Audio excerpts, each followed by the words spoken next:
김 수사관? 이번 성상납 사건은 철저하게 수사하게. 오 부장님, 저만 벼수십시오. 김 수사관, 여배우 변승희는 무혐의로 처리하도록 하게. 검사님. 승희는 검사님 세컨드인데 당연하죠. 변승희 씨, 요즘 인기 좋다고 너무 거만한 거 아니에요?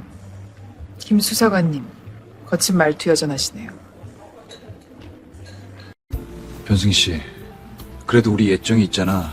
김 수사관님 어떻게 그걸 잊겠어요. 10년 넘게 오 검사를 모셨지만 이번만큼 기대되는 사건 조사는 없었다.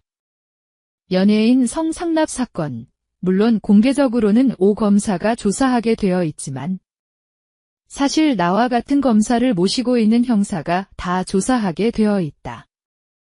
특히 이런 사건은 오 검사가 직접 조사 못하고 나를 전면에 내세워 조사하게 하였다. 오 검사도 주기적으로 성상납 받아본 장본인이어 조사하기가 난감했을 것이다. 물론 오 검사 보기에는 연예인과의 가벼운 연애로 간주하겠지만 연예인이 미쳤나. 못생긴 40대 중 늙은이를 애인 삼게, 그렇다고 검사가 돈 들이는 것 보았나? 프로덕션에 감사한다고 운만 띄우면 알아서 상납하는데 특히 오 검사처럼 정계에 친척과 친구들이 깔렸고 검사총장 1순위로 꼽히는 사람에게 알아서 기는 게인지 상정이다. 이번 사건도 나에게 알아서 조사하고 시간 때우라는 것 같았다. 필요하면 몇 명 집어넣고 연예계 군기를 잡아 좀 더 잘 상납하게 만들라는 것 같았다. 오 검사가 특히 나를 좋아하고 믿는 것이 오 검사의 이중 인격과 잔 대가리를 누구보다 잘 이해하기 때문이다. 하여간 이 덕분에 연예인들을 좀 건드릴 수 있게 되었다 생각이 드니 좋았다. 어느 업계보다도 자유 경쟁이 적고 연줄과 특혜만이 성공과 실패를 좌우하니 뇌물과 상납은 당연했고 연예인이라면 사족을 못 쓰는 인간들이 많으니 연예인들이 가만히 있어도 주위에서 공갈 협박 회유를 하고 엄청난 대가를 지불하니 연예인도 당연히 타락하게 된다. 말단인 나도 상납을 받아본 적이 있으니 얼마나 상납이 만연되어 있을까? 이번엔 마약 사건과는 비교가 안 될 것 같다는 행복한 예감이 들었다. 마약 사건을 축소 공개해준 덕에 여배우의 취조실 보답이 아직도 생생하게 기억되었다. 그리고 여배우가 소속되어 있던 프로덕션에서 신인 여가수 2명을 보내줘 질펀하게 하루 밤 황제가 된 기억이 떠올랐다. 나는 먼저 저번 마약 사건 때 자주 갔던 여배우가 있던 프로덕션으로 먼저 갔다. 그래도 안면을 튼 곳이라 자신감을 키우려 쉬운 곳부터 공략하였다. 그때 그 프로덕션은 존폐의 기로에 설 정도로 절대절명의 순간이어서 잔뜩 얼었고 나를 왕 이상으로 모시고 섬겼다. 그 여배우 이외에도 4명이 더 혐의가 있었지만 내가 눈 감아줘 사건은 축소 마감될 수 있었다. 물론 오 검사가 축소하라고 운을 띄어 그리하였지만 그 프로덕션 사장에게는 나는 구세주와 같았다.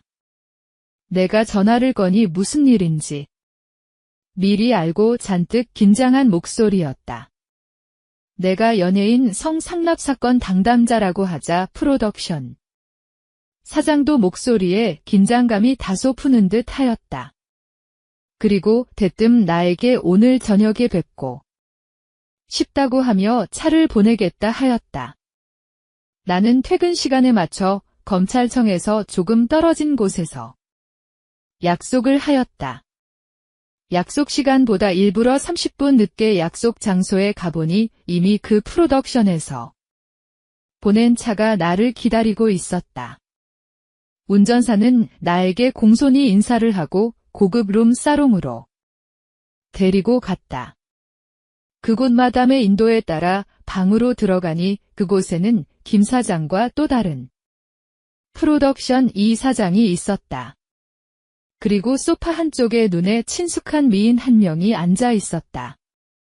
내가 제일 좋아하는 여배우 변승희였다. 내가 룸사롱에 들어서자마자 2명의 미모의 여인이 들어왔다. 어디에선가 본 듯한 얼굴들이었다. 예상대로 이사장이 운영하는 프로덕션에 소속된 신인 탤런트들이었다. 이사장은 정혜인과 이미영이라는 미모의 여인들을 나에게 소개하였다. 우리는 처음 여자들을 각기 한 명씩 옆에 앉히고 술을 마셨다. 혜인과 미영은 아양을 떨면서 이 사장과 김 사장의 술 시중을 들었지만 내 파트너인 승희는 불편한 표정을 지면서 그냥 자리에 앉아 있었다. 심지어 술잔이 비어도 내 잔을 채우지 않고 오렌지 주스만 홀짝홀짝 마셨다. 내 술잔이 비었을 때는 혜인과 미영이 번갈아 가면 따라 주었다. 나는 접대 받으러 왔다가 찬밥 신세가 되어 어이가 없었고 부하가 치밀었다. 이를 아는지 모르는지 승희는 나를 무시하는 것 같았다. 나는 이 술판을 확 뒤집고 싶다는 충동을 느꼈다. 그러나 상대가 변승희니 함부로 할 수가 없었다. 변승희 정도면 누구의 세컨드지 모르는 일이라는 생각이 머리에 스쳤다. 내 앞에서 오만한 표정을 지으며 있는 것이 분명 고위 관직에 있는 실력자의 배후를 믿는 것이 틀림없다는 생각이 들었다. 나는 아쉬운 생각이 들었지만 그냥 변승희를 포기하기로 마음먹었다. 내 마음을 아는지 변승희는 약속이 있다며 먼저 일어났다. 나는 황당한 표정으로 승희를 봤지만 지는 오히려 오만한 표정을 지으며 고개만을 까닥하고 방에서 나갔다. 저 언니 왜 저렇게 오만해? 승희가 방에서 나가자마자 혜인은 얼굴을 찌푸리며 말하였다. 이 총장이 후견인인데 안 그렇겠냐? 미영은 받아치면서 말하였다. 얘야, 너희들이 뭘 알고 그래? 조용히 못해. 김 사장은 두 여인에게 소리를 치며 분위기를 반전시키려 하였다. 이 총장이면 이번에 정계에 진출하려는 실력자다. 대쪽이라는 별명을 가진 사람인데 승희의 후견인이라니?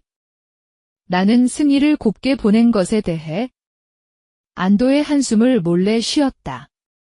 승희가 나가자 이사장은 혜인과 미영을 내 양옆에 앉게 하였다. 도도하게 앉아 분위기 죽이던 년이 사라지자 술자리 분위기는 한결 좋아졌다. 혜인과 미영은 내 옆에 앉자마자 경쟁을 하듯 내 옆에서 애교를 피웠다. 전번 사건 때문에 내 취향을 아는지 김 사장은 나의 마음에 쏙 드는 신인 2명을 데리고 나왔다. 다른 사람들도 그렇겠지만 나는 술자리에서는 잘 놀고 화끈한 아이들을 좋아했다. 또 술자리에 함께하는 여자 앞에서는 독재자가 되기를 원했다. 실력 있는 검사의 오른팔 역할을 하니 나에게 많은 접대가 들어왔고 뇌물도 꽤 많이 들어왔다. 물론 연예인의 접대는 이번이 2번째지만 룸사롱은 하루 건너 한 번은 갔다. 접대 받는 입장이어서 나는 자연스럽게 왕이 되었고 술판에서의 철저한 독재자가 되었다. 나의 카리스마를 보여야 한다는 이상한 생각에 철저히 내가 원하는 대로 놀았다. 물론 나의 행동을 쉽게 받아들이는 여자 접대부는 없었으나 접대하는 쪽의 회유와 협박에 거의 내가 원하는 대로 놀았다. 이런 생활을 10년 정도 하자 내가 생각해도 나는 못 말리는 폭군이 되었다. 집에서도 마누라도 자식들도 나의 폭정에 못 이겨 가출을 하였고 그래도 나는 일말의 책임감이 있는지 마누라와 자식들을 4년 전에 호주로 유학 보냈다. 술이 2잔이 들어가자 나는 나의 본색이 서서히 나왔다. 김 사장. 이렇게 마시니까? 밋밋하지 않아. 김 사장은 모르는 척하였으나 이미 다 각본에 있었는지 눈짓을 주었다. 사장님도 저희가 접대부인가요? 혜인은 놀란 눈을 하며 나를 쳐다보았다. 나는 혜인에게 다가갔다. 그럼 니들이 나를 접대하러 왔지 접대 받으러 왔냐? 갑자기 거칠어진 내 말투와 행동에 혜인은 놀라 눈물을 다 흘렸다. 인연들 영 아니네. 김 사장 나 갈래. 내일 검찰청에서 봐. 나는 아까 변승희에게 물 먹은 게 억울해서 필요 이상으로 흥분하고 화를 내었다. 기선 제압을 해보고 안 되면? 그냥 가면 그만이었다. 접대야 오늘 안 받으면 다음에 받으면 그만이다. 지금과 같이 사회에 논란이 되고 있는 성상납과 같은 상황을 내 경험에 미루어서 보면 오늘 퇴짜. 놓아도 다음에 100% 더 나은 대접과 뇌물을 준비했다. 내가 나가려 하자 미영이 달려와 나를 뒤에서 안으며 애걸하였다. 제가 잘 모실게요.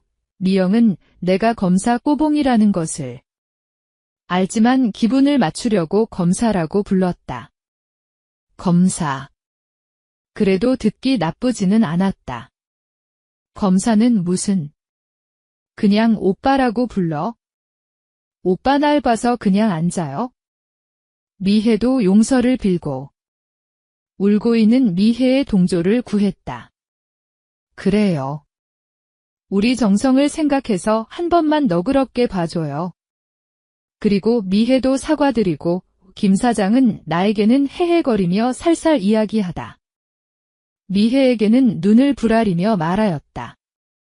김 사장은 오늘 접대로 자신의 프로덕션에 대한 감사를 막으려 안간힘을 다해 나에게 아부하였다. 미영은 상납을 자주 하는지 자발적으로 나에게 다가왔다. 그래 한번 눈 감아줄까? 나는 큰 배려를 해주는 말투를 하고 다시 자리에 앉았다. 나의 행동에 미영은 놀란 눈으로 나를 쳐다볼 뿐이었다. 빨리 시키는 대로 해. 그런 후 이제 술도 취하고 피곤하네. 김 사장. 이 사장. 나 이제 쉬러 갈래. 나는 취한 척하며 방에서 걸어 나갔다. 술보다 색을 더 좋아하는? 나는 물론 취하지 않았다. 나는 요령있게 술을 바닥과 맥주병에 버렸다. 내가 갑자기 나가자 김 사장은 황급히 나를 따라 나왔고 내가 홀을 지나 입구에 나갈 쯤에 김 사장은 나를 황급히 잡고 말하였다. 형님.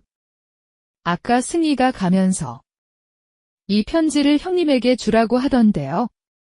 그리고 미영이 오늘 밤 형님이 책임지셔야지요. 변승희가 주었다는 편지를 열어본 순간 난 심장이 멎는 줄 알았다. 아까는 남의 이목과 후배들이 있어 죄송했습니다. 리베라 호텔 402호에서 기다릴 테니 꼭 와주세요. 나는 아까의 그 도도하던 승희의 얼굴이 떠오르자 침이 저절로 넘어갔다. 오늘은 미영이를 책임 못 지겠어. 내가 너무 취했거든.